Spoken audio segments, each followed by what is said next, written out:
was so looking forward to being back, and I was ready to start sitting with you about a half hour ago. I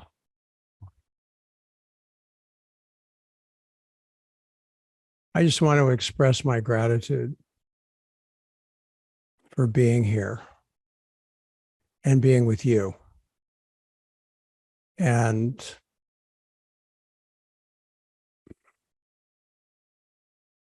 I'd like to invite you now to tune within to yourself.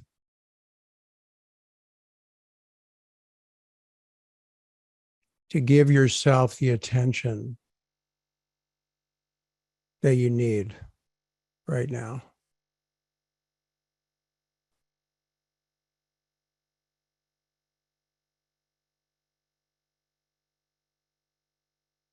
Whatever's going on for you in your circumstances, in your life, in your body, in your heart, your emotional heart, in your mind, in your spirit.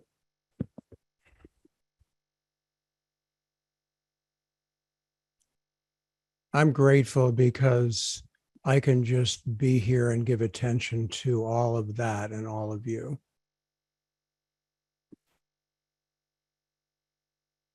And I know in my own life, which is busy and multi-leveled in lots of directions, that I revere the sanctuary of silence and stillness.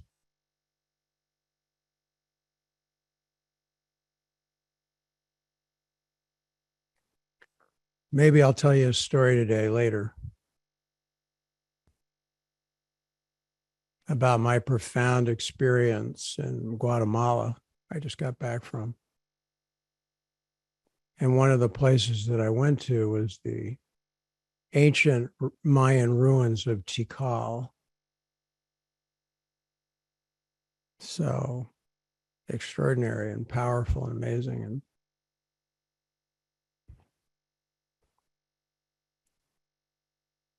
But that whole place is a sanctuary, is a power spot.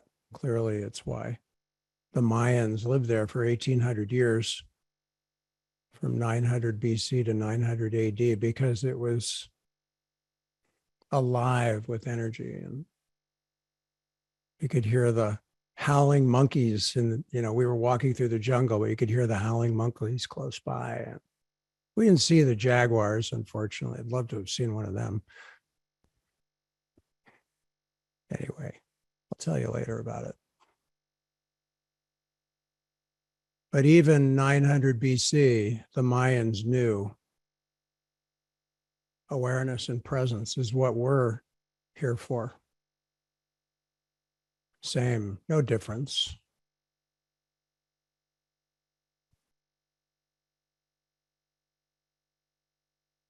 Obviously, they lived there because of that energy. And that's where we live, right here. And we can find the power spot. We can find the vortex right here.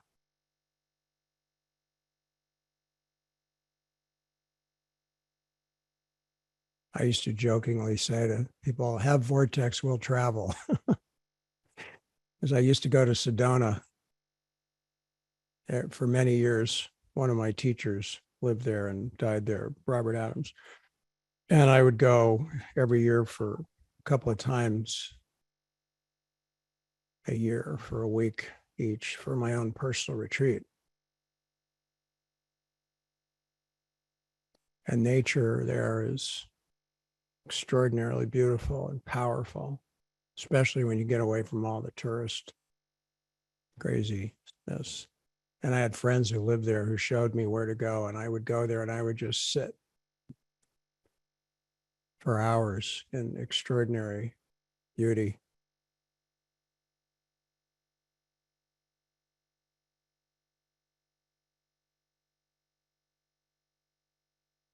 But that beauty that we experience outside of ourselves is also the beauty that you are. And you wouldn't see it outside of yourself if it wasn't already who you were and what you are. That's why you recognize it and revere it. And that's why I'm grateful. Because as hard as it is to stop in a world that doesn't stop, in a universe that doesn't stop, when you truly learn to stop, which is what I'm teaching, not restrict, but cease action without any will or control, then the presence and the beauty and the vitality and the aliveness of life and the true meaning of life is revealed.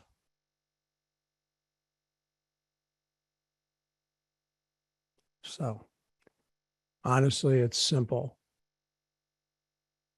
So let me invite you again to tune within to yourself. You can close your eyes, might be a good idea at this point to do that. And just in whatever way you're able to right now, pay attention to what's present in your field of awareness, your field of attention. Could be your mind, it could be your body sensations, it could be emotional energies, it could be just pure energy.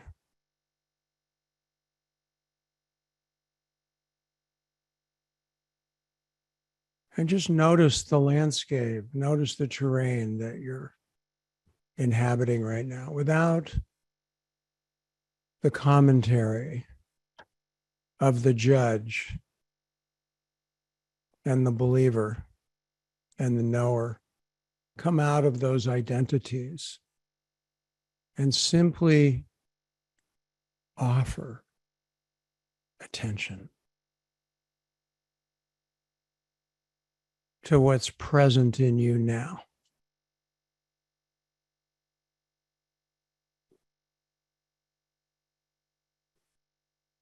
And relax into the sensations.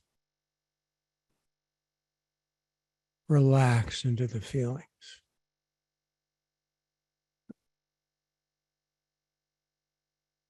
Even if there's pain or tension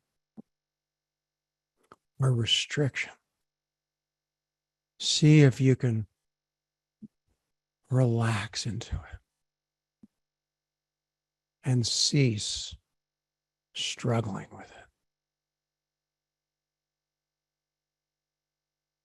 This is not an efforted practice. This is a practice of no effort, a practice of no will, of no agenda, of no seeking. It is simply bringing awareness, attention to what's being brought to your attention. Your sadness, your anger, your restlessness, your grief, your pain, your fear, your confusion, your longing, your hope, your desire, whatever. Doesn't matter.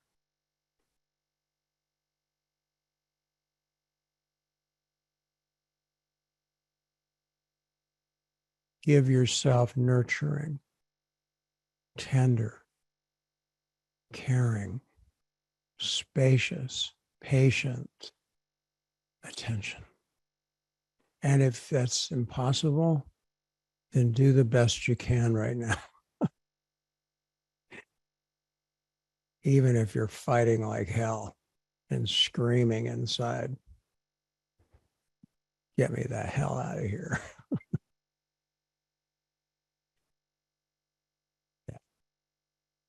Let that be here. Let it all be here. Welcome yourself to yourself.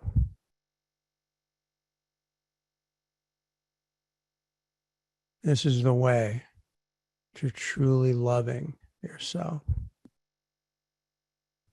truly accepting yourself, and thereby truly loving and accepting others.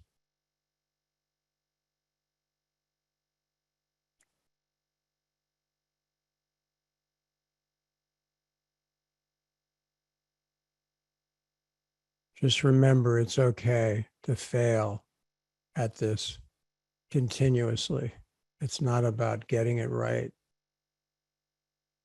It's not about not getting it wrong. It's about having the honesty and the surrendering ability to just allow and be with what is. The breath. The breath. The doorway to the saving grace of consciousness.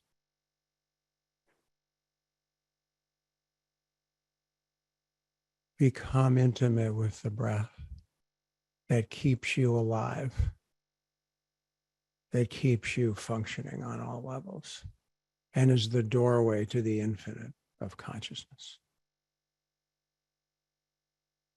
Thank you for listening. I'll sit for a little while now in silence, and I'll return in a bit.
Notice the quality of the attention that you bring back to yourself.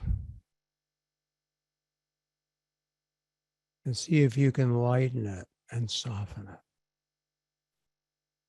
So that it's just as I've often said, like fog enveloping a landscape. No pushing. No pulling. No holding.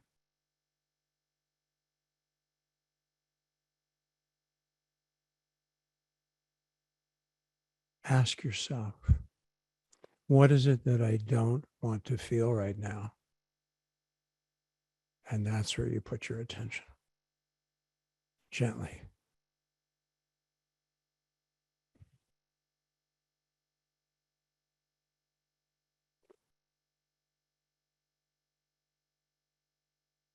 Without any attempt to change what is.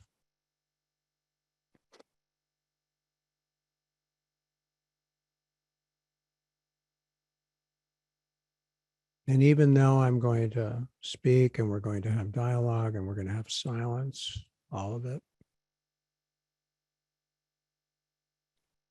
remember that you're here to continually reattune to your center and your spacious balance of being. So find out how to make this environment and this opportunity work for you. I find it's constantly discovering, constantly experimenting, constantly exploring. with an open mind and a beginner's mind, you can do that no matter how old you get and how much experience you have. When you've lost your beginner's mind, call me because you'll need help. Oh my. Anyway, welcome again, everyone. It's wonderful to be with each and every one of you. I went through the whole room and sat with everybody and tuned into each one of you, and it was just wonderful to see so many dear friends and also new friends.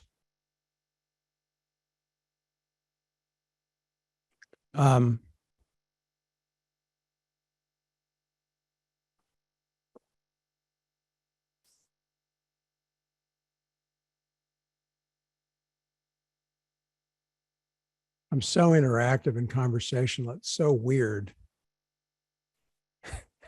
me speaking in the silent vacuum, but I can feel you. That's a good thing. And I can see you. So that gives me, I feel you in that way. So it actually works strangely, works. But I miss hearing your groans and your laughter.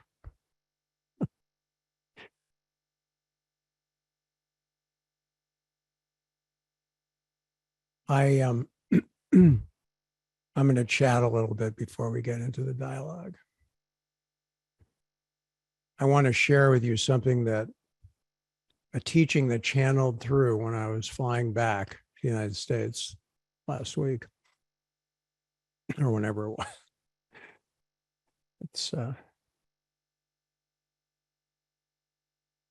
And I was on the flight and it just started coming through. And so I started typing it up.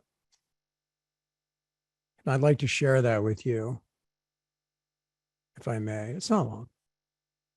And I'd like to share, I wanted to send it to my team because I thought there were some good memes in there and stuff we could use, but I forgot. Anyway, and I'd like to tell you a brief story about Tikal. I wish I knew how to put photos up on here for you to see because I could show you some photos that are amazing. I don't know how to do that. Maybe John can tell me how to do it later, Ian or somebody, or not. It's not like it has to be like a slideshow. But once in a while, it'd be nice to have a visual that I could pop in here for everyone. Because I take photographs and I used to have a darkroom when I was young and I used to do all my own printing and developing and all of it. And I still take thousands of photos. So one of my joys. Okay.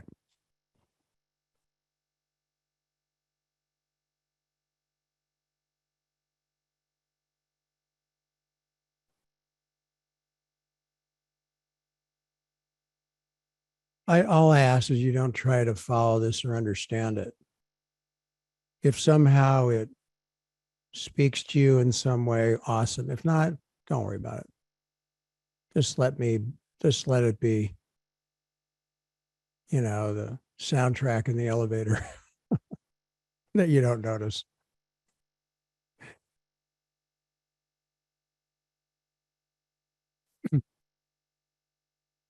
It can't be different than how it was.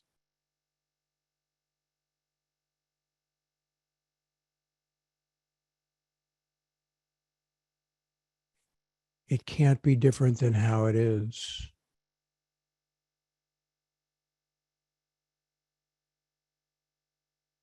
It can't be different than how it will be.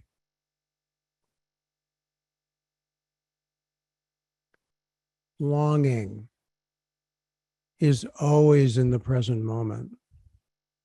It is to be experienced in the now, whichever way it unfolds to our so-called future. Love is what connects us through the medium of presence, awareness, energy. Love never dies. It just gets cut off from. What we experienced was real in the sense that the feelings are alive in that moment.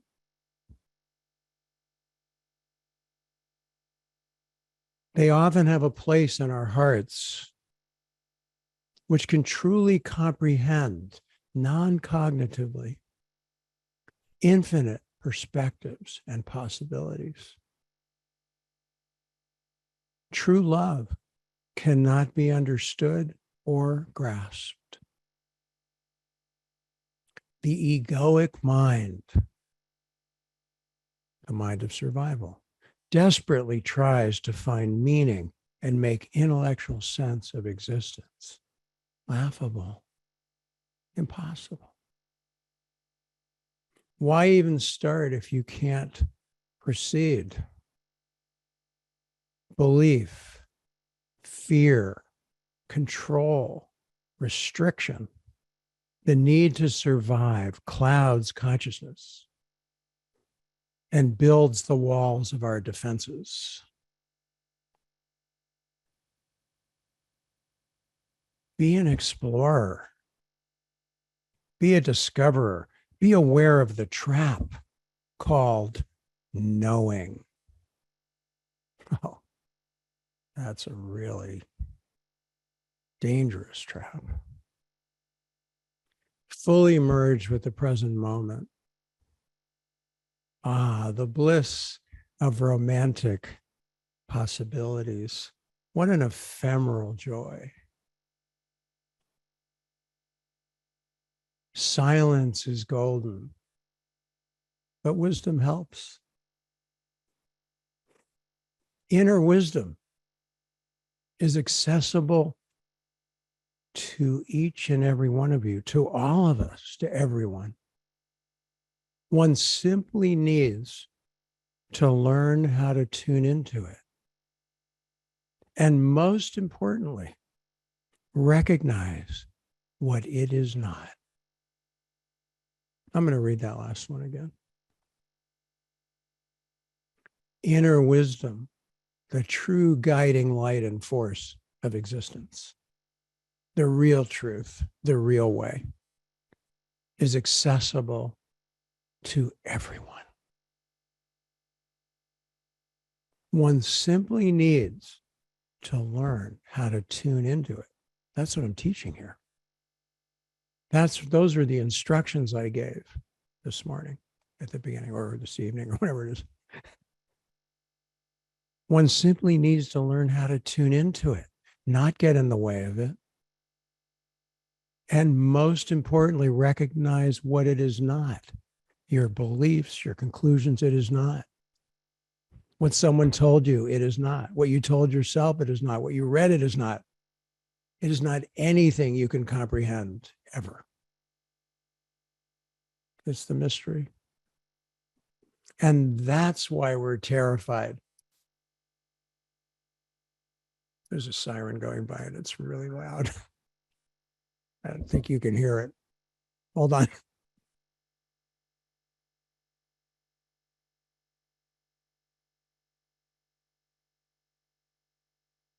The universe want to underline that one.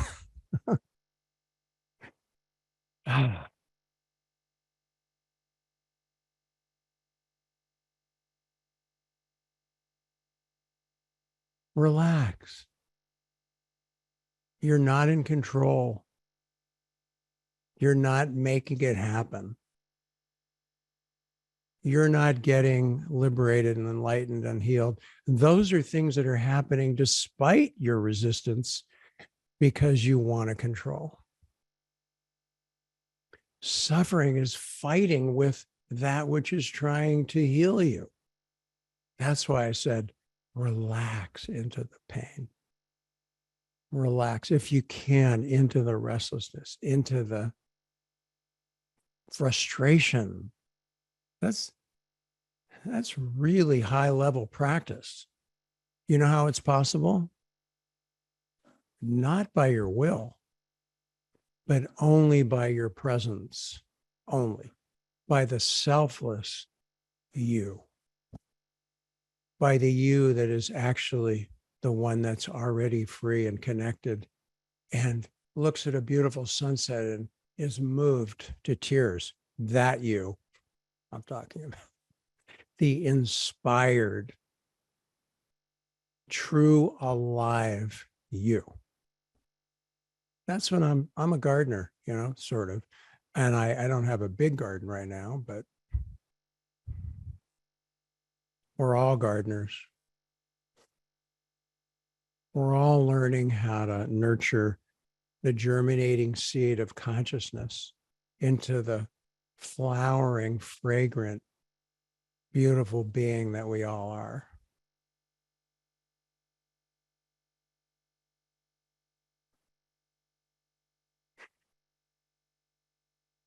Okay. I promised you a quick story and I'll try to make it quick. But I have spent my life, most of my life,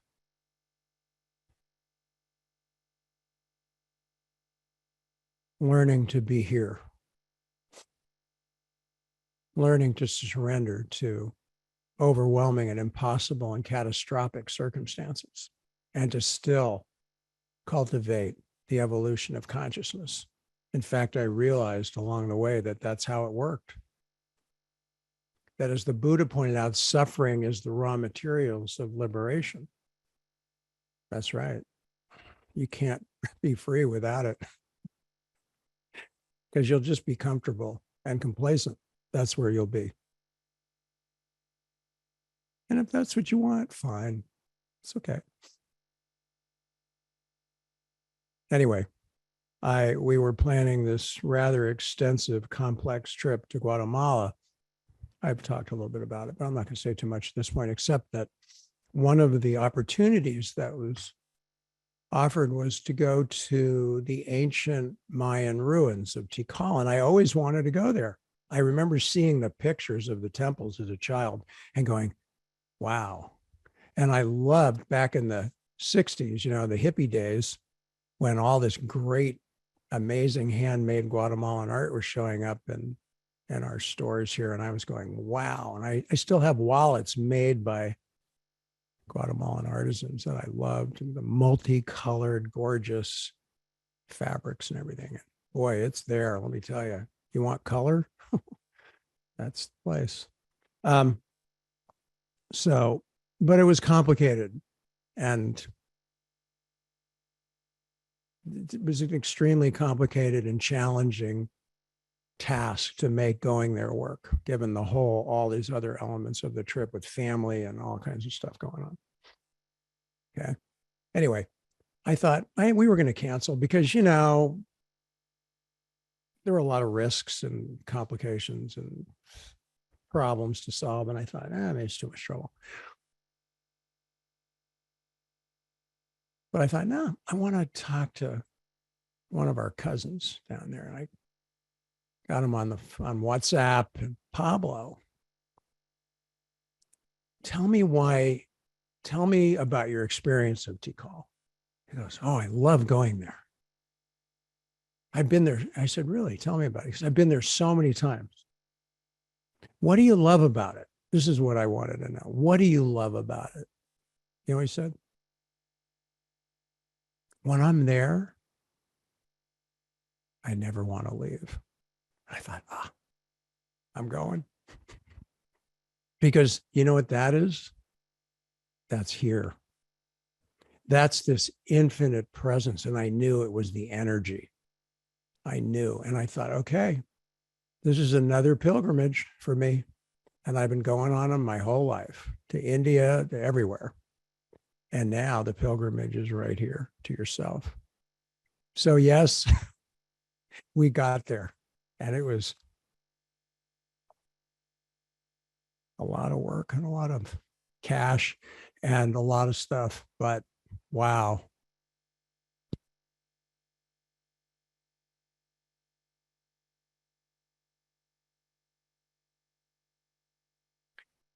Worth every minute, worth every dollar.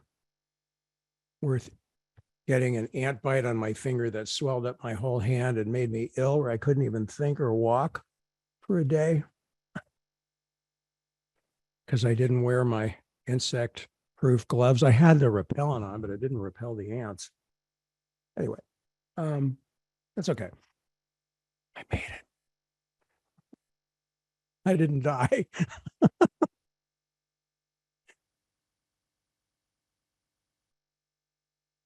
Yeah, I get all excited telling stories. Can't help it.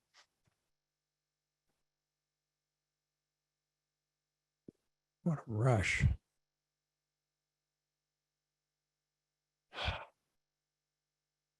We got a guide. You have to have a guide, and well, you don't, but you do. And we got a guide, and our hotel got us a guide, and his name was Eric, and he was in his 50s, and the most wonderful man. He grew up in a little village near the ruins, and he went there as a kid with his brothers and sisters and his grandfather and everybody, and they played there and they climbed all the ruins and everything. And his grandfather knew the ways of the ancient Mayans and taught them, and he taught us all this stuff that was amazing. Amazing. He even stopped off at his little village and went to his little house to get his binoculars for me so I could see the birds, because there's 340 species of birds there. It's the jungle. It's about an hour from Belize. In case you ever go to Belize, you could go to Tikal, close by. Belize used to be part of Guatemala. Anyway, it takes an hour and a quarter to drive there from where we were staying, and we got there and we got out of the car, and it was quite a ways to walk on the funky, trails, because these are, dirt, funky trail. We had boots, long before we got to the first temple. Literally, when I got out of the car and started walking on the road, when my foot touched the ground, I'm not kidding, instantly, I dropped into the most profound state of vast bliss of presence instantly. It was as if, honestly, I had been on a silent meditation retreat for a month. And it was like, this is why we're here. I didn't even need to see the temples. I mean, we did hike 5 miles through the jungle and climb 3 temples, and it was, a lot, incredible. But I thought, this is why they moved here and lived here for 1,800 years, even though they didn't have water. He told us all kinds. They didn't know, why did you live here if you didn't have water? Well, because what a place. If you think all these animals are living there because it's not the place to be, of course. Howling monkeys, spider monkeys, jaguars, 340 species. I mean, it's unbelievable. It's life. It's where we came from, the jungle. They dug quarries and made cisterns and had channels to collect the water so they could live there, because it's just rainy season there, and it's tropics, so it really rains. It rains. So they learned to collect the water and live there. And I figured, well, they had all these rocks from the quarries. That's why they built 2,000 temples, and most of them are covered with jungle growth. They've only excavated a number of them. I thought, that's obvious. What are you going to do? They don't have internet. They don't have TV. Let's go and build something cool. So, and it's already naturally a sanctuary, so why not build an edifice to the sanctuary that it already is? And that's what they did. So you know what he says? He says, we get up there and we're in this open space, right? There's a temple over here, but it's, and he says, you know what Tikal means? No. He goes, it means echo.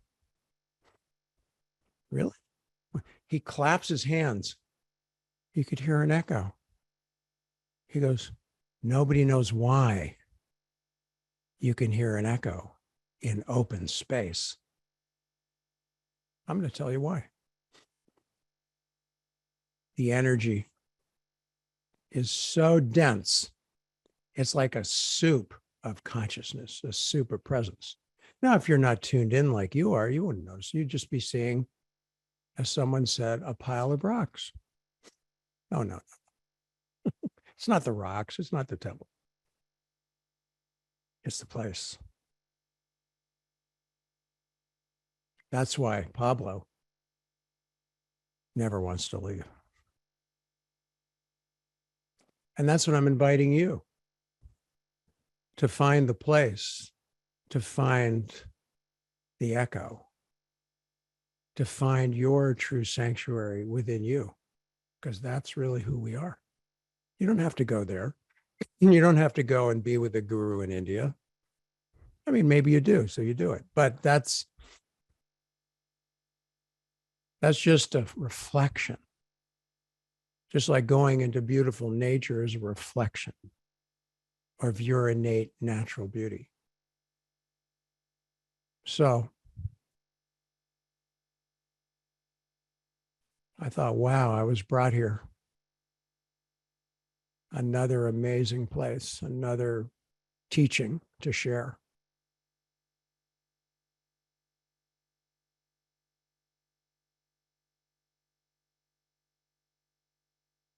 You see, this was 900 BC.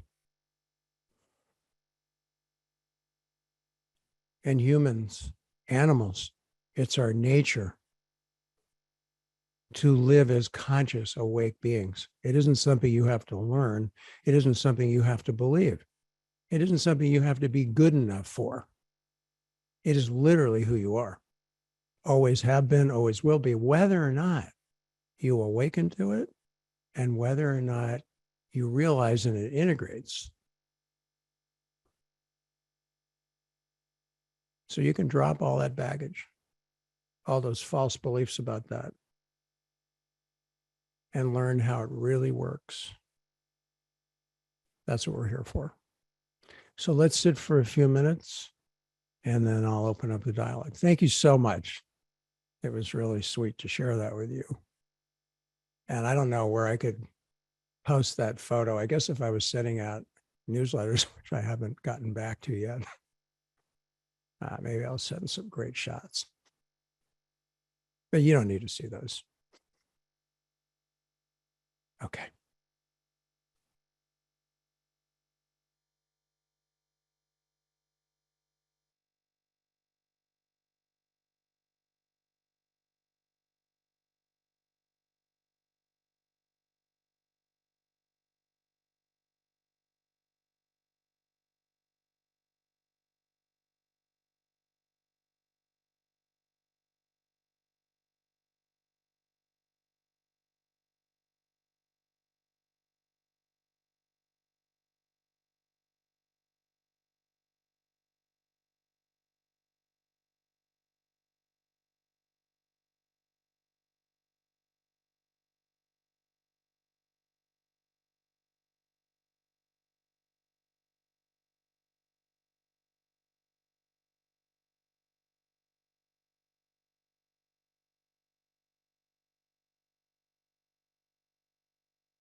Okay, we'll start in a minute with Mehdi, and then afterwards, after Mehdi, I'll work with Nicole.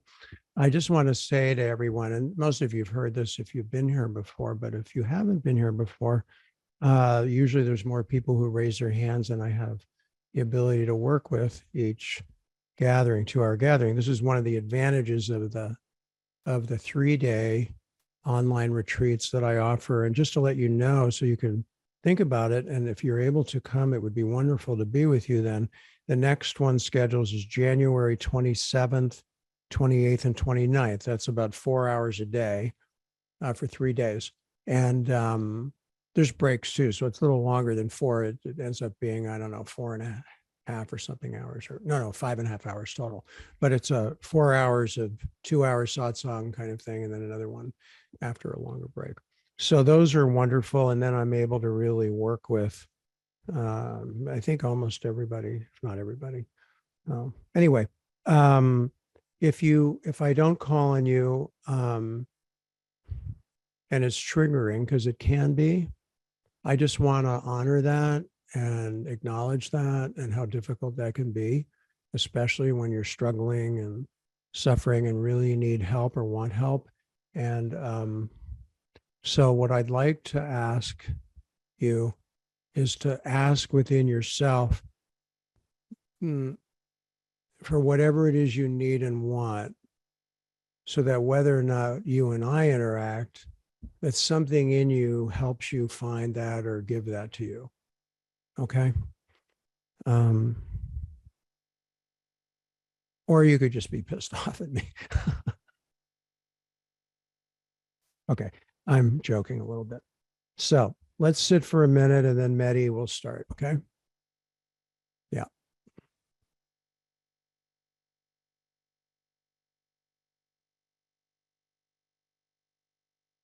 So I am sitting with you. You can continue to sit and turn on your sound and start whenever you feel like it. We can sit longer, whatever you feel like, Mehdi is okay. I'm gonna unmute myself. Speak again, please. Can you hear me? Yeah, I think I might just need to turn my sound up. Yes. Okay. Thank you, John. You're welcome. It's okay. I don't think you need to hold that. Let's see if you can do it without holding it. Okay. Yeah. After we spoke 3 days ago, something in our sitting opened a river of emotions and agitation, and I was like Velcro into a movement of energy. And then after 1 day and a half, it just opened, and it was seeing the movement, the false me that was velcroing or attracting awareness in its domain as a way to, I don't know, avoid something that was felt in the body. And my attention was on identification. At which moment there is identification.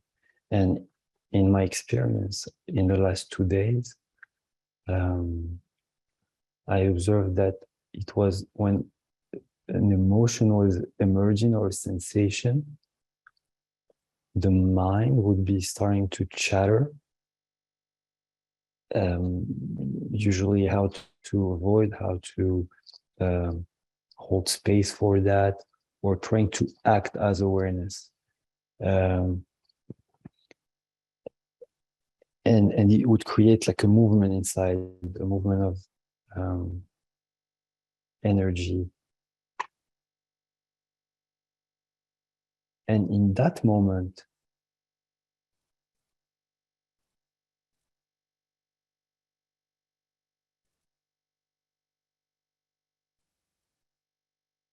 my question would be, in that moment of where there is movement of mind, but there isn't full identification,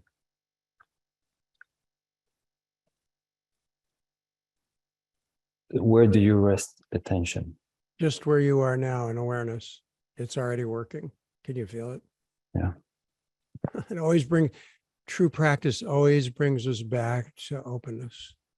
Otherwise, we're in ego trying to get something or get rid of something, always. That's an extraordinary description. Beautiful. Thank you so much. That was exquisite. And so the advantage that everyone has here, to one degree or another, is what I'd say the awareness of awareness, pure consciousness. Yes, that's it. You see, even as I say that, it increases. Can you feel that? And so it knows itself even in that word. And so it resonates it. So that's even as you described, even as you were asking your question, that answer, so to speak, came into the foreground. And that's why I pointed it to you. Mm. And if we're really not in the way, the answers are always being given to us, but we're missing them 99% of the time, or even almost 100% of the time we're missing them. That's the reason that we have learned to stop and pay attention. And we call it meditation, but it really is paying attention without anyone who's paying attention. Or as my teacher, Jean Klein, used to say, when there's no one taking themselves to be a meditator, meditation is happening. But that's a very poetic and a very distilled way of saying what you described. And it was beautiful. Thank you so much. Wow. Let's sit together. And if there's more, feel free to ask. I had one last Sure. remark. Good. Yeah. And that was a conversation I had with you, which was sensing other people. Yeah. In this openness, it's very sensitive. Right. And what I've noticed is the mind, in the way of resisting, comes and find techniques to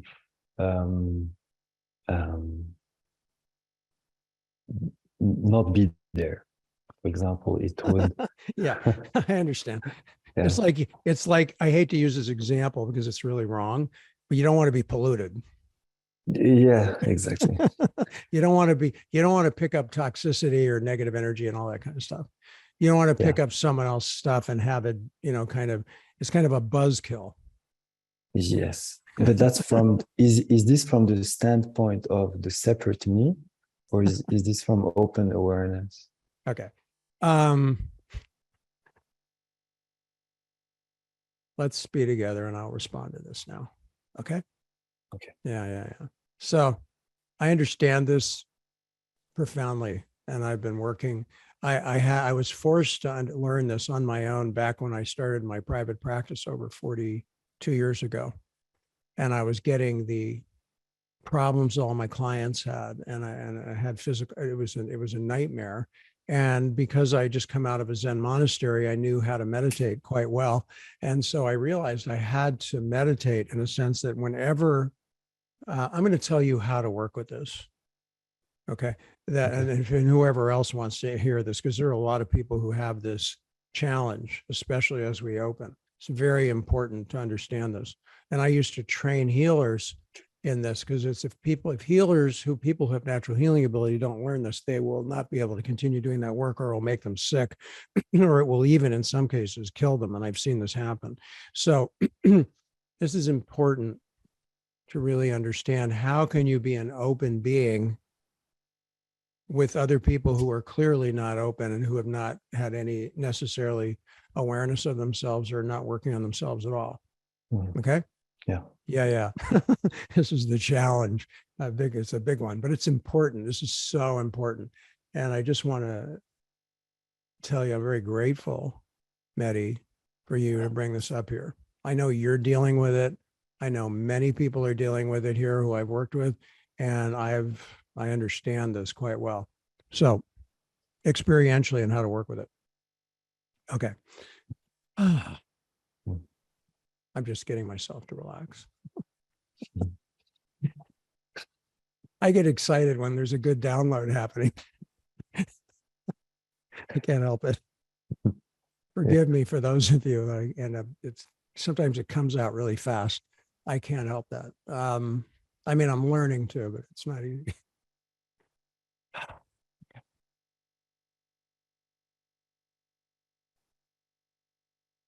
This is like the instructions that I gave at the beginning of the sitting were exactly what you need to do for this. So what I was thinking was that when Trey, are you here? You're here, right?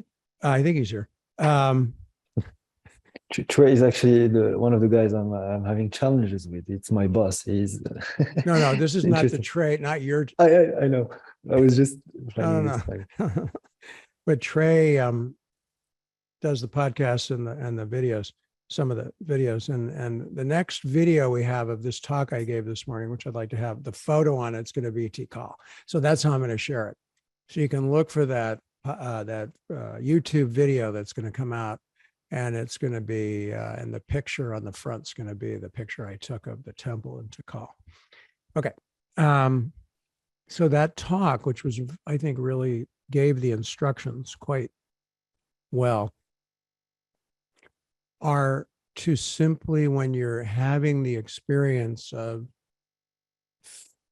picking up someone else's vibe, as we used to say, energy, emotional state, physical tension, whatever it is, mental confusion, whatever it is, you have a choice at that point. If you have the idea it's them,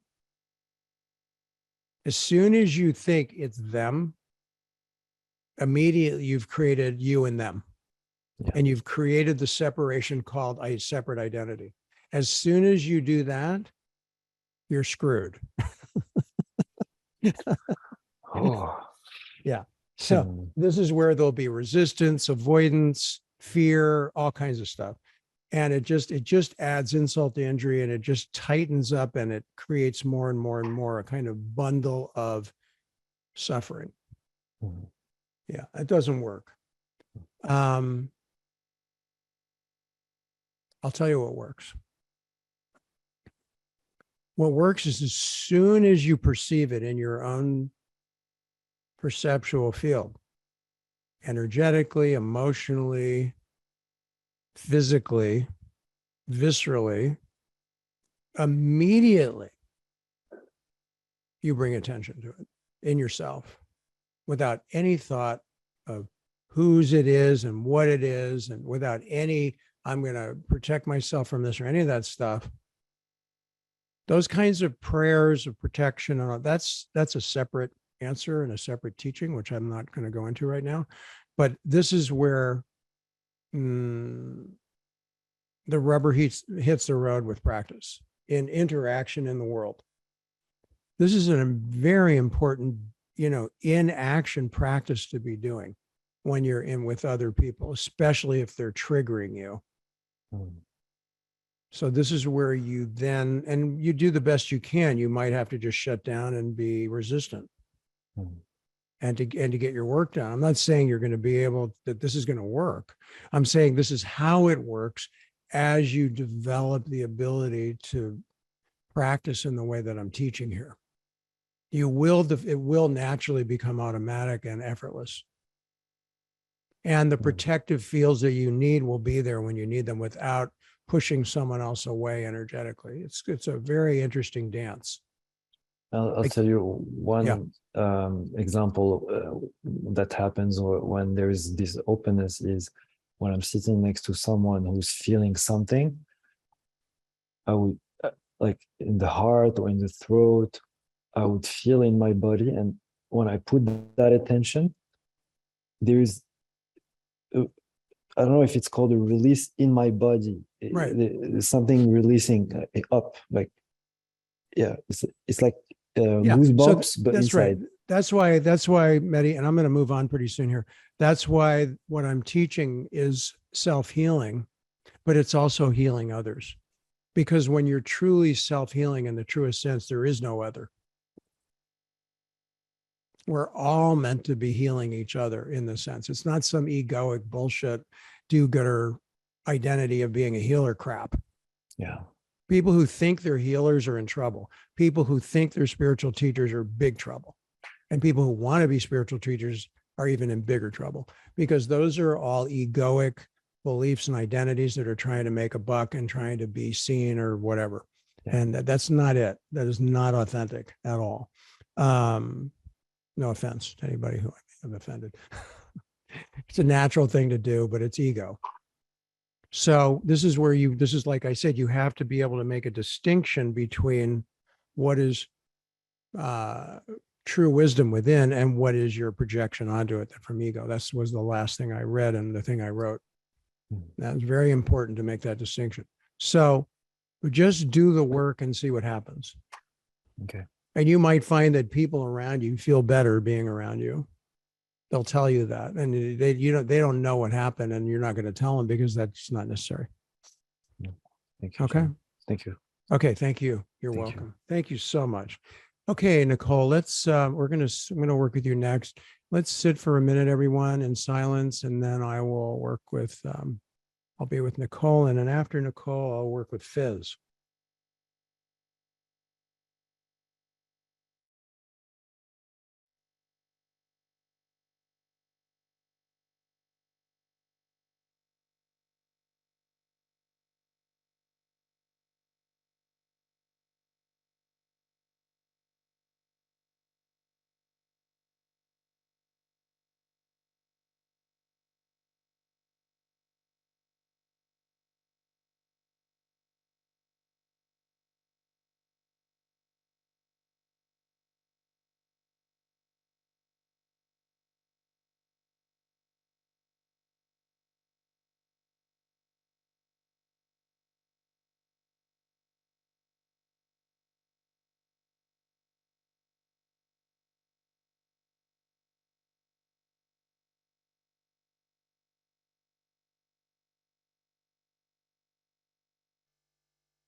I'm just going to say a few more things about what Mehdi and I were talking about, because um,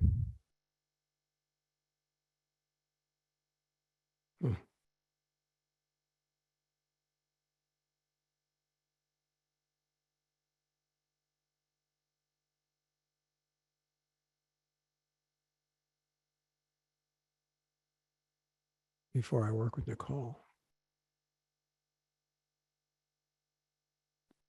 If you're open and sensitive to others' energies, feelings, sensations, and so forth, if that's happening for you, you're already not caught in your identity.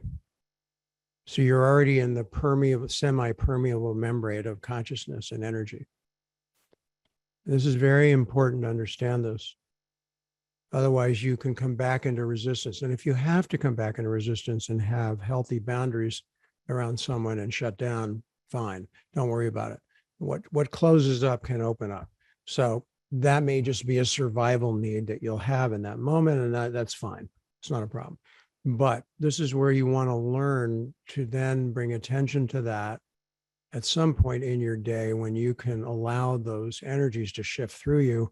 And maybe the pain, or if you've been around family and triggered, like in Thanksgiving, which happens a lot, or in the holidays, this is when you're with family, you can often get triggered. This is really a great opportunity for practice, whether or not you can do it when you're there with them or on your own, separate from them, or when you have real space from them. This is a very important thing to begin to develop as you develop in your own being. Yeah, I can talk more about this, but I just wanted to just say that as soon as you're perceiving others energetically, then you have a much more of a responsibility to take care of your own garden. You don't have to worry about them or what they're going through or any of that. That's not how it works. You just need, as soon as it's in your field, it's your responsibility. There's no blame or judgment for that. It's just how it is. That's why in Zen, they say it doesn't matter how big your garden gets, as long as you can take care of it. And this is what it means, that as your consciousness expands and includes more and more, you have more and more that you are in service to. Some people think that enlightenment and freedom means you don't have to deal with anybody or anybody, and you can go live up on your mountain of bliss. That's ego, wanting to, be stoned all the time, to be high on the divine. So, and some people do that. That's okay. Okay, I'll be quiet. Nicole, I'm here with you.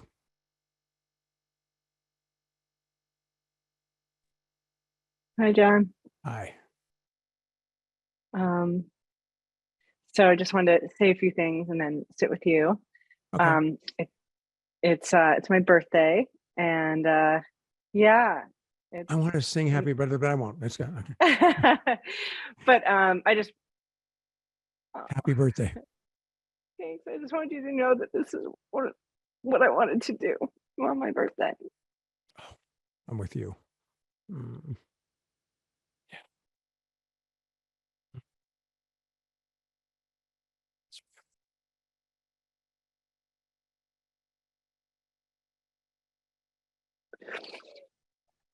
Mm. And then I was very moved by your Tikal story. Like, I don't know why it was just so impactful on me, but I mean, it's a beautiful story, but, or usually I just hear stories and I'm like, that's a great story.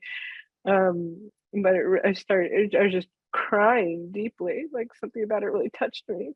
And, you know, just the, think like something about it really like transmitted to me, like also like, you know, why I want to be here, like just this like seed of like devotion and, you know, recognition, and it was really beautiful. So wonderful. Yeah. Yeah, you are the sanctuary.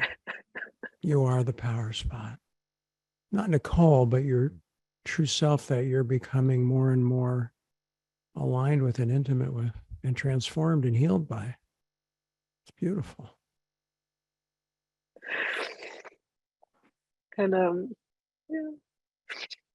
And then when you were teaching in the beginning, also you're saying like, you said you know, the quality of attention is like giving attention, and that really like struck me, because I think one of the things that's been very difficult for me is this sense of like lack, you know, like sitting down to meditate and this feeling of like I'm not getting what I need, and that's a very difficult feeling to sit with. We should, this should be in, you know, on Times Square in blinking gigantic neon lights.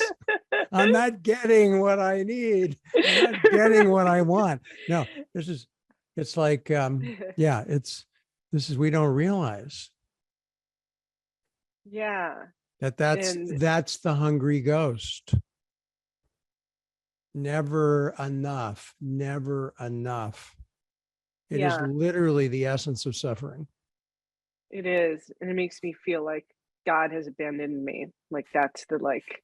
Yeah. And then the mind goes into the beliefs and the ego believes it. And then you are the victim. Then you are the person who is totally screwed. Yeah. And then meditation is not a lot of fun. Oh no! Then it isn't meditation. It's a torture chamber, and people think it's a torture chamber. Meditation is like never. Waiting. Meditation is never a torture chamber. If that's what's happening, then the person doesn't understand meditation at all. Yeah, period. And whoever needs to relearn it, I'm here to teach you. Honestly. No, it should be like a kid in a sandbox with new toys. Like, I love it in San Francisco when people ride the what do you call it? The cable car for the first time, and they're hanging on and they're like, they look like little kids at Disneyland. Yeah, I think I'm, shifting more to that. It feels right now like I recognize, like it is more of an act of giving, giving attention. It's fascination, it's curiosity, it's creativity, it's gratitude, it's inspiration. It's really what fuels the universe. It sometimes is brutal. Sometimes it's catastrophic. It's very tender too. It's very like, it's like as tender as like the love I have for my child. It's like that, intimate and That's like, right. That's exactly and right. like grateful. There's like a feeling grateful, like I'm there. We all the need presence, to, the awareness is there. We all need to cultivate our own natural nurturing mother within us. Every one of us has that ability, male or female or whatever, it doesn't matter. Mm-hmm. And in a culture that puts on the top of the pedestal appearance and success,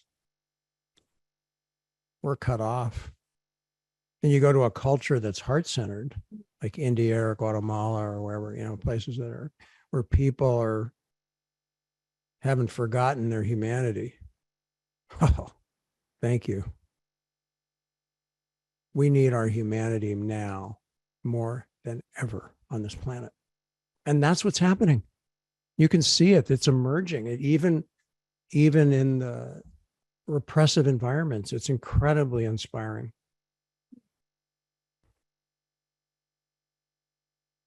We're all connected.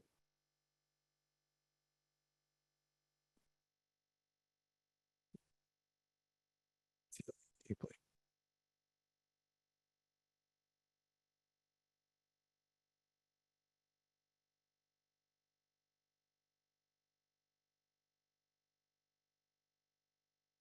You know, I was a hands-on therapist for decades, and people begged me to continue, but I couldn't because my work was pulling me into what I'm doing now. And but I know that that's still there for all of us. And in my practice this morning, Nicole, there were parts of my body that were having pain, and I just put my hands there, and then things opened up, and I forgot that I can put my hands on myself. And I would say, because we live in a culture that is touch deprived, or that people have been touched badly, that this is something we also need to learn, that we all have natural healing ability, every one of us.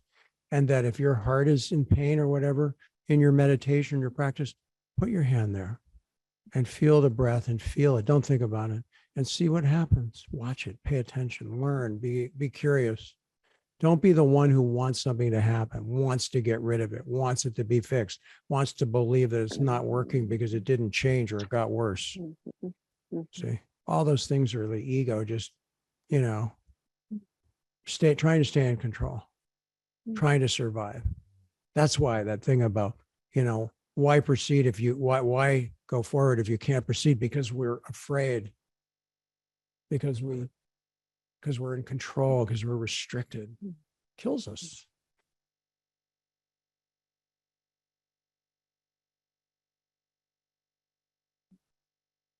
You are very much here.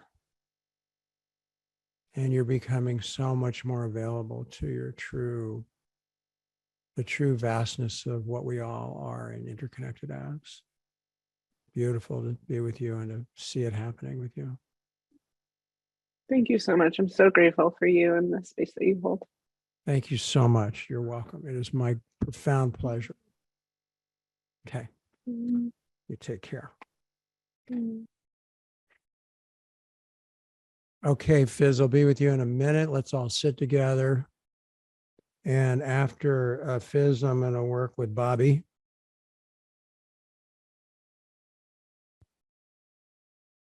And then Stefan. If there's time, Stefan. Hopefully.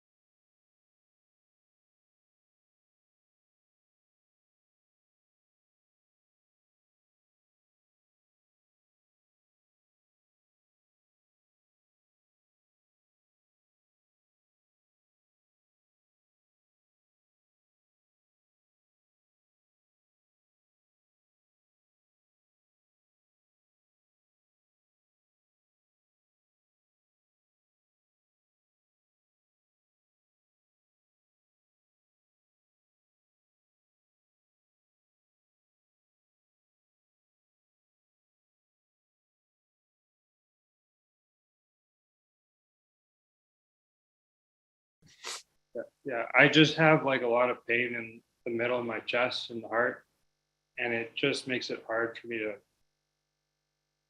function in life. Like, What are you doing about it? Are you doing anything for it? Are you getting any body work? Are you getting any kind of therapy or anything? yeah, I do some sessions similar to what you do. But do you have anybody putting their hands on you? No. Are you still down in Mexico? Yeah, I'm in Mexico City. Mm-hmm. Okay, I don't know. Yeah, I have a partner here, but it's not like, healing oriented, I suppose, or like specifically. Mm-hmm. I think getting some good hands-on work with somebody who, not just massage, unless they really understand and are tuned in deeply, and you'll know Right. But I think you need somebody who can help you, with the restrictions in your chest. You've been working with this ever since I knew you, Yeah. when you exactly. first showed up years ago. Yeah. So let's sit together and let's see if consciousness can do what it does. And that's part of, like, I also have a layer of frustration around that, of like, Right. hey, I've been dealing with this for a long time, so. Well, there's a reason it's there, Fizz. And you don't know what it is, except you do. It was there to protect you and defend you from whatever it is you had to survive. And I remember how vulnerable you were when you got out of Princeton. Didn't you go to Princeton? Yeah. And you were just, so sensitive. Yeah. And you were in a world and an environment that was so insensitive. Yeah. Extremely difficult. I still feel the pain from that, actually. I'm sure you do. That's part of what's but this is you've got healing work to do. And it is also simultaneously liberation work. They're not separate at all. So I would say, get your network going out there and find out if you can find people down there who do, you're going to have to, it isn't the method, forget the method. It's the practitioner and your relationship to them. Okay. And you're going to throw away some money. Yeah. You just are. And that's how it works. And until you find the right match, and it doesn't even matter if someone says, oh, this is the greatest healer I've ever been to. That may not be the right person for you. But I do think you do need some, physical. What's that? You're saying something like that's more physical and has touch as opposed I think along with, there's nobody I know in this world who's extremely evolved who hasn't had plenty of hands-on work. No matter how enlightened they get, the body needs attention. There's a lot of this stuff where consciousness doesn't necessarily get through very well or easily. It could take a long, long, long, long time. Okay. So this is where sometimes you just need to do something that is not just physical, but also has energy and consciousness in it. That's very important. Not just getting body work, because a lot of body work can be just technical, moving things around, and it's not real healing work. Like, I understand what you're talking about. Okay, good. Okay, let's sit together and let's use this space now and this environment to tune in with you. And can you drop your can you get your head higher in the picture so I can see more of your chest? Yeah. That's good enough. Let's just go ahead and sit back and relax. All right. Yeah. Oh. And I don't want you to move. I think you move a lot in your sitting. I want you to close your mouth and breathe through your nose. Can you do that, or is your nose stuffed up? Can you hear me? Yeah, a little bit. Yeah, I can hear you. Close your mouth. Close your mouth and drop your head forward. You got your head pulled back. Yeah. Yeah. Just have it balanced on the top of your neck. Find the place where that's it. Mouth closed, breathe through your nose, hands separate, palms on your thighs, feet flat on the ground. I want you to work and try to, your breathing is very fast right now in your chest. Just notice that. It's because there's a lot of intensity in the chest. So I got that. I got that. Just notice it. Close your eyes. I'm gonna try to help you here. Close your mouth. Can you close your mouth? Breathe through your nose. That's it. And I want you to start. We're just going to get started here today, but I'm going to give you some instructions going forward for you. Good. I'm not going to spend too much time on this. You don't need a lot of input on it. Close your eyes. Good. I want you to pay attention to the breath in your belly.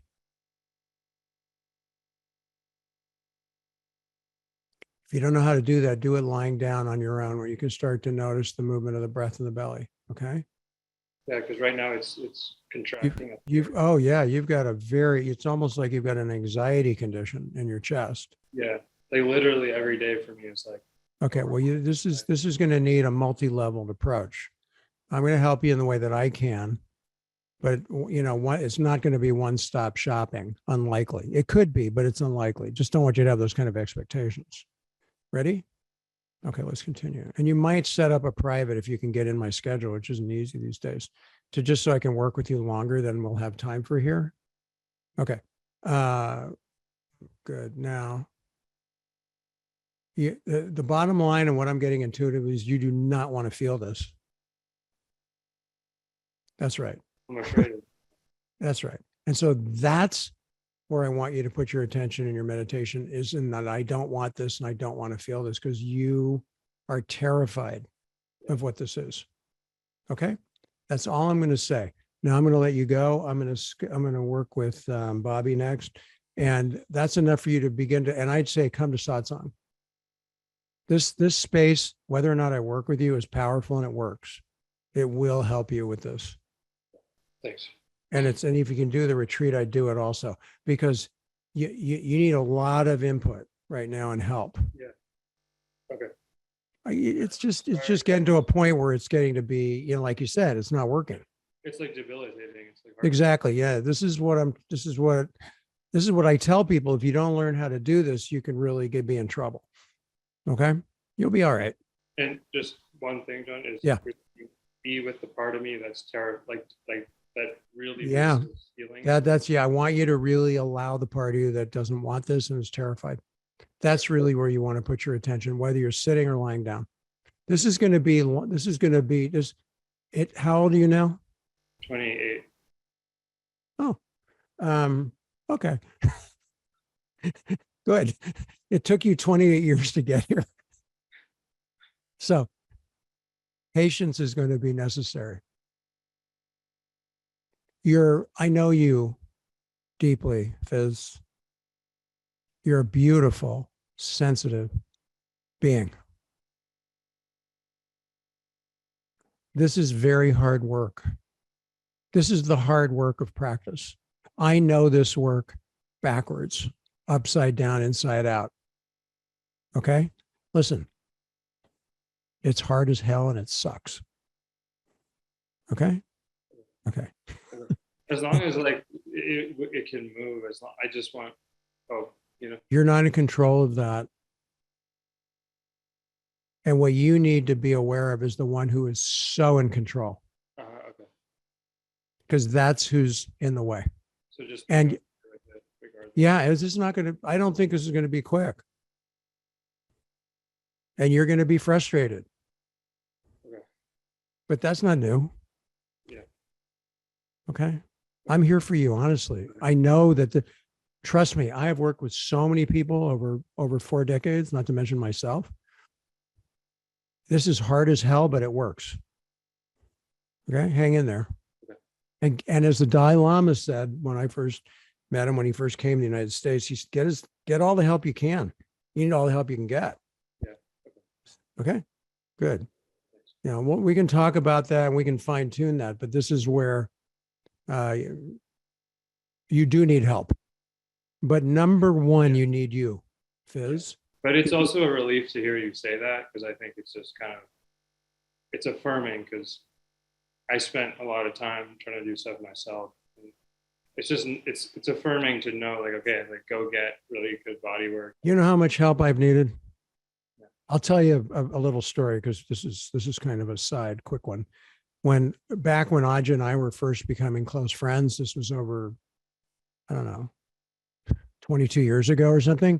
And we were hanging out a lot and hiking and doing all kinds of stuff together. And I remember him saying something, God, John, you've been close to all these amazing people I never got to meet.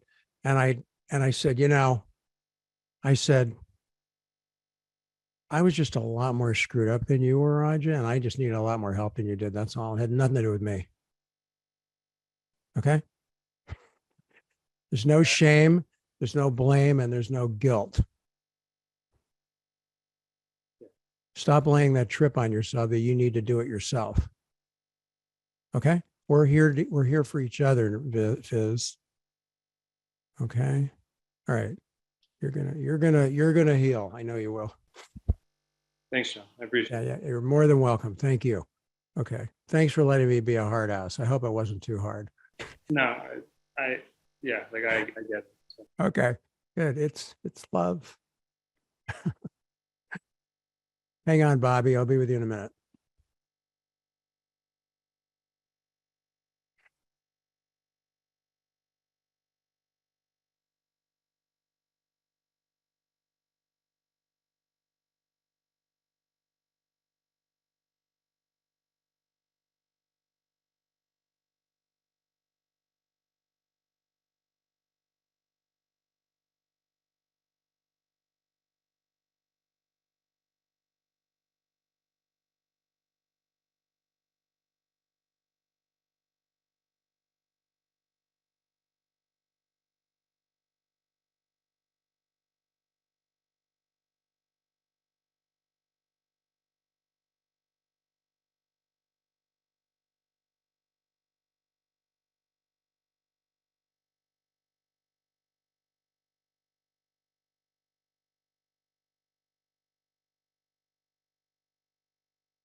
Hey, Bobby.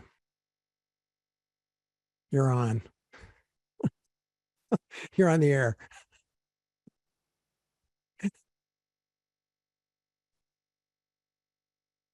Let's do this. Let's do this. What's happening?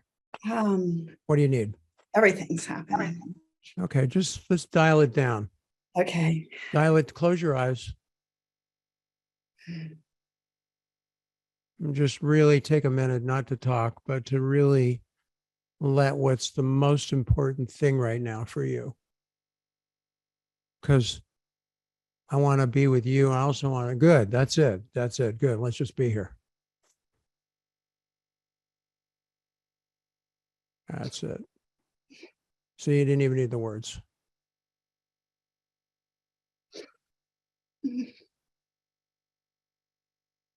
There, it's working. See, you have the ability, Bobby. That's what I was talking to Fizz about. You have the ability to pay attention beautifully, profoundly from presence. That's it. And just let that, just be the nurturing mother that you are to yourself. You did it for your sons. Now it's for you. Now it's for you. Come on. That's it. Yeah. Good. That's it. Just put your hand there. That's it.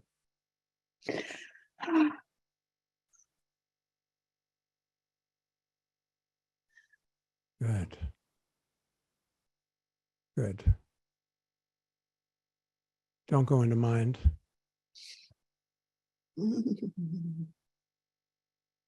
That's it. Stay in your body. Stay in consciousness. There it is. Stay in love. Love the little one who is so needy, who is so lonely, who is so afraid.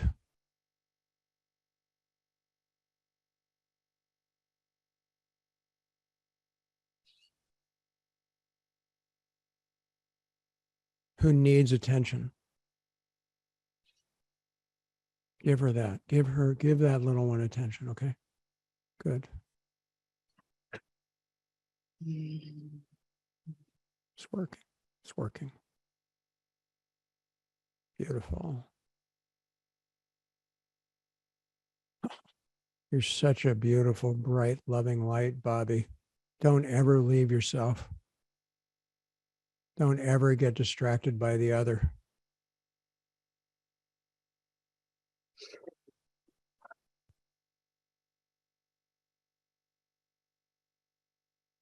Be the open, beautiful, joyous, loving, radiant being that you truly are. And give yourself what you need like this when you need it. Okay? Yeah. No words right now. No mind. You don't need it. No, that's part of the hungry ghost. We're not going to feed that today. Okay?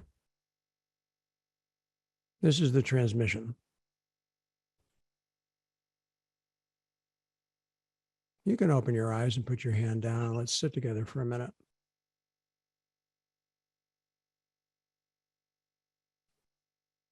And if there's need or hunger or wanting here, just let it be, just open to it. That's it. Open to the one who needs.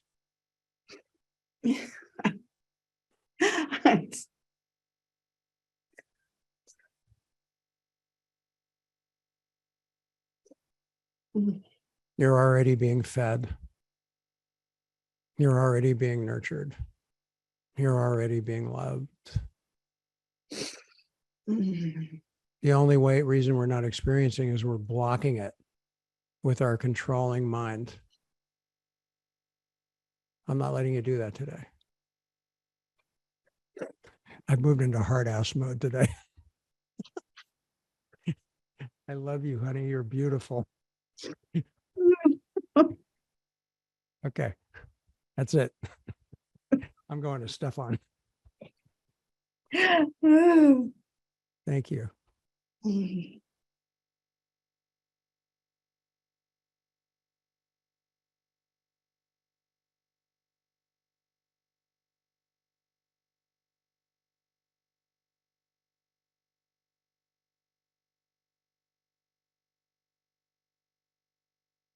Don't worry. I've known Bobby a long time, many years, and she and I have danced a lot together. So I knew we could do that dance. Let's see. There you are. Okay. Stefan.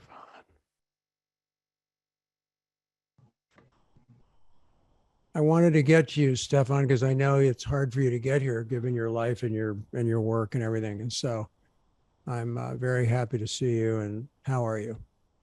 Thank you, John. We don't have a lot of time. I hate to say it, but I'm not pressuring you, but I just want to let you know that I wanted to see if we could have a minute. Can you hear me? Yeah.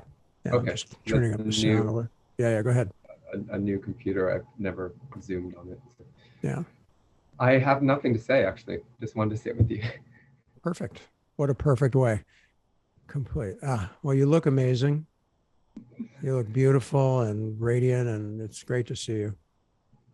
It's great to be here.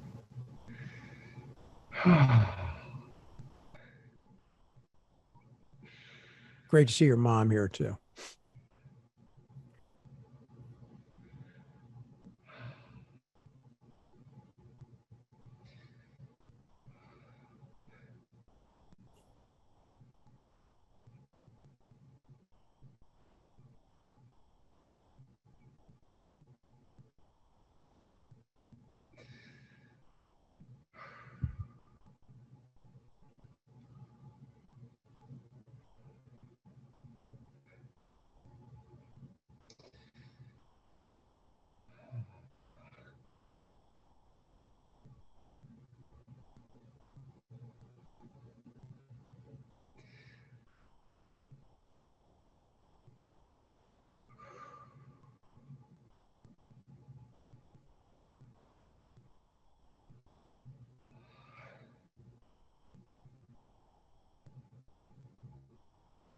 You've blossomed a lot since I've seen you last, Stefan. It's really incredible.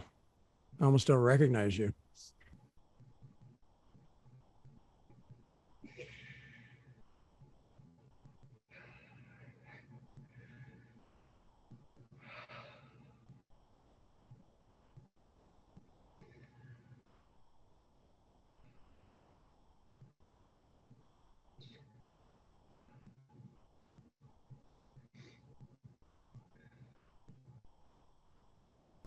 Yeah, the trip is, continued.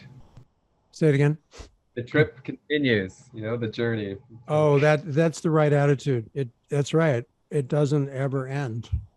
How could it in an infinite, unknowable universe? You're kidding? Consciousness is forever. This form is temporary, but consciousness is forever. There's a part of me that, would love to hopefully see you one day and, I could share so many things, but I just Well, we'll have that opportunity more than likely. I hope so. Too.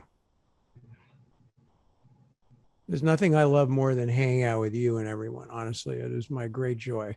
And even in Guatemala, we were out having dinner in this outdoor place in Antigua, which is the the original capital of Guatemala. It was founded in 1500, and some of the people were interested in what I was doing, and it became satsang, and they tuned in. It was amazing. It was beautiful. Beautiful. Yeah, I've been there once. I was working on playing music on a small ship that went through Antigua, and yeah. Oh, I wow. could picture it. Wow. I could picture it. Very cool. There was I'll just make it, there was in the central square at night, there was a jazz saxophonist that had some kind of recording that he was jamming with. The guy had serious.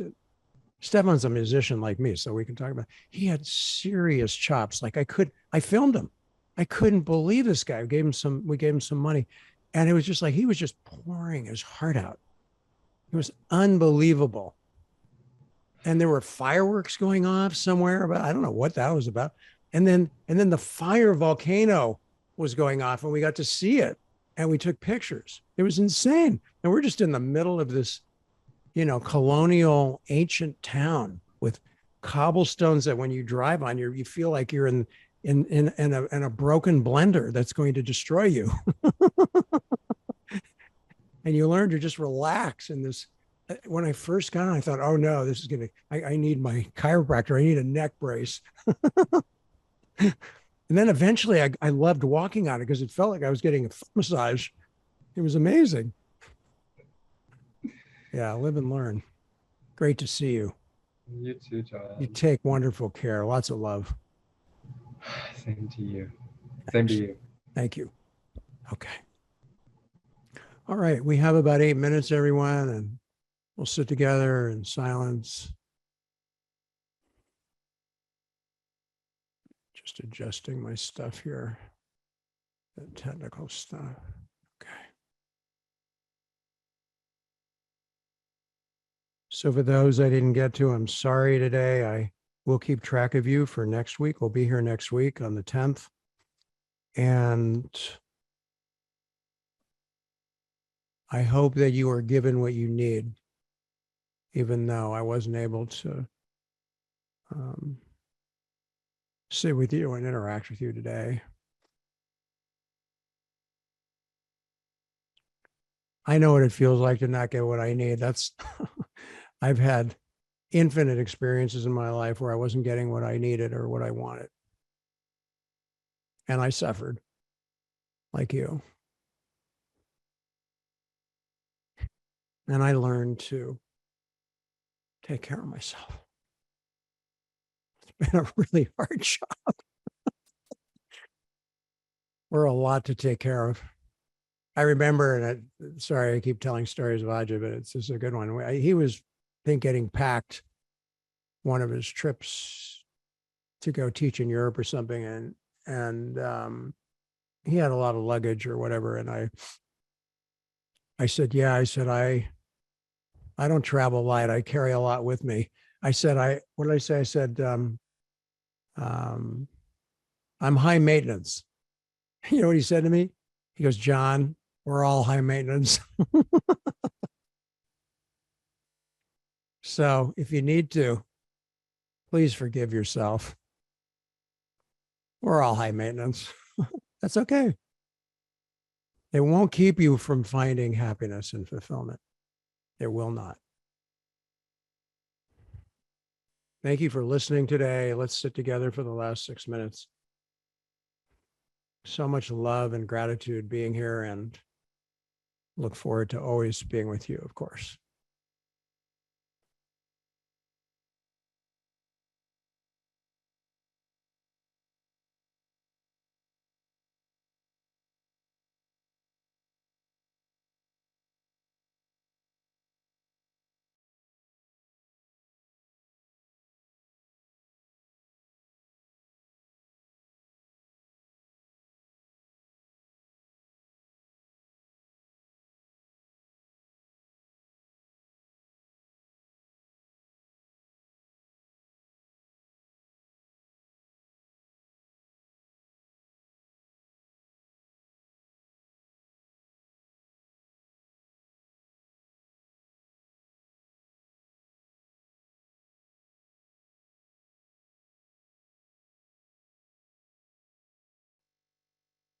May you continually be guided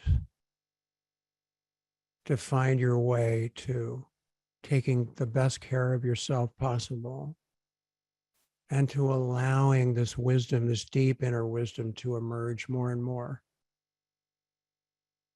and to guide you and heal you and transform you as it will, and it does. I really look forward to being with you soon. And in the meantime, happy trails and lots of love. Thank you so much.